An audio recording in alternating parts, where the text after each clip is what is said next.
Alright, ladies and gentlemen, well, thanks for tuning in for another quick little channel C.G.E video. Today we're back, of course, with my 2004 PT Cruiser GT. Going to be doing some more stuff because, as they say, how does a PT Cruiser owner spend their weekend? Usually working on their car because they kind of have to. Parts are cheap though. They are. Relative to a friggin' Cadillac.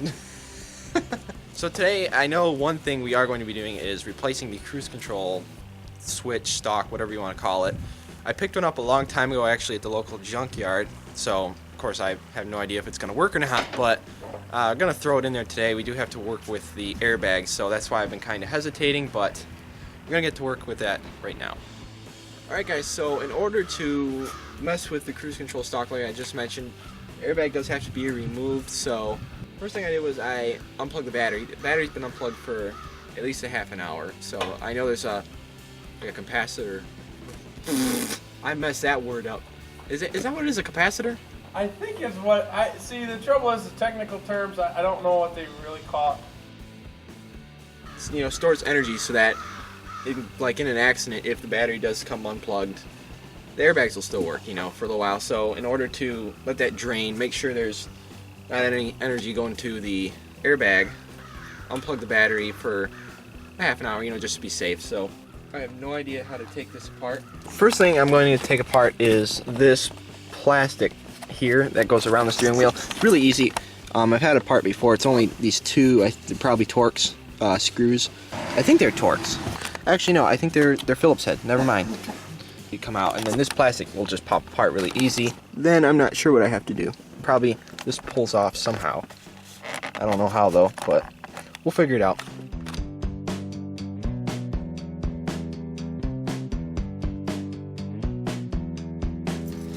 Alright, so finally got this whole apparatus out. This is the airbag and everything, and the horn and everything is all in this. And the way it works is there's these things right here lock into that.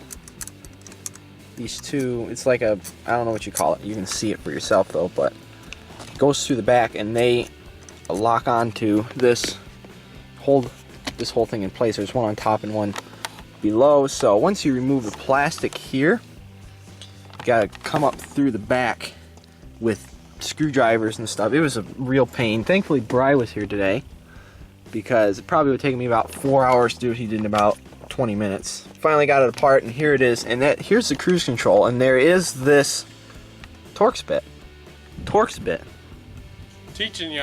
I got it. And then there's this wire here, and that's what's holding this cruise control on. And actually, now that I'm looking at this, I don't know if the other cruise control switch I have is gonna fit on that or not, but we'll see. So that's the way that works on this in particular car anyways. This is, like I said, a 2004, so it's also the GT. I don't know if that makes any difference, but once the airbag's out of here, there's a clean shot.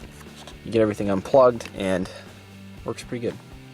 Alright, so I put the new switch on. This thing here with the wire, the one I got from the junkyard, this is the one that was in the car, but it was like this without the other part on it. So install that part on here, and it looks like it's going to fit and it's going to work, although this only had 2 plugs sticking out. This one has 3, but we'll see. Let's see if it plugs in real quick to the wire. Wire has 3 plugs, it looks like, so I'm going to plug it in there and bolt it back in, and hopefully everything will be fine. Alright, got the cruise control stock all installed, got the screws in and everything. This whole thing is back in. It was even a pain to get this put back in. Getting this whole thing popped out was by far the hardest part. So let's start it up, take it for a quick little spin, and see if it works.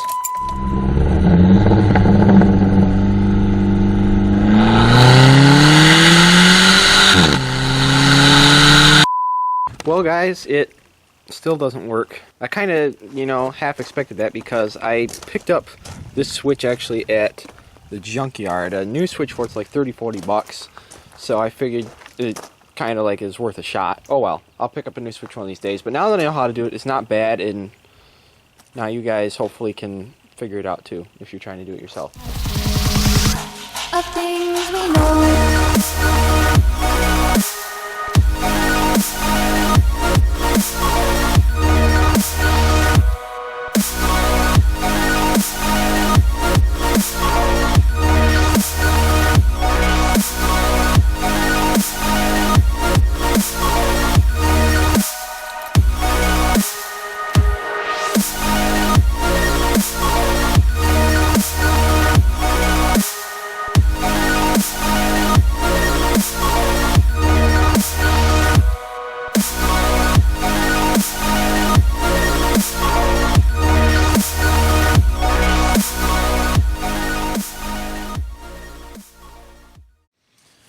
Alright, ladies and gentlemen, well, got the PT Cruiser cleaned up as well as you could just see. I figured I would take advantage of the warmer weather that we've been having to get it really nice and clean, because I'm really hoping to sell it here during tax season, tax return season. They say that's usually when the market for stuff like this really starts to spike, so fingers crossed on that. I have some pretty cool ideas for the next ride if and when this thing does sell. But anyways guys, originally I had planned to make this like a vlog sort of a thing where I work on a car and do a few things to it like I've done before many times, but I realized there's such a lack of information about doing the cruise control switch on the earlier PT Cruisers before the refresh, I guess you'd call it. It's very hard to find any information on how to do that, especially removing the airbag and stuff like that. So I decided to actually make this a separate video, so that's why it's not as probably well organized as it should be, and it's probably going to be a little shorter, I'm not sure. But either way, if you're trying to do this yourself, I hope I was able to help at all. If you have any questions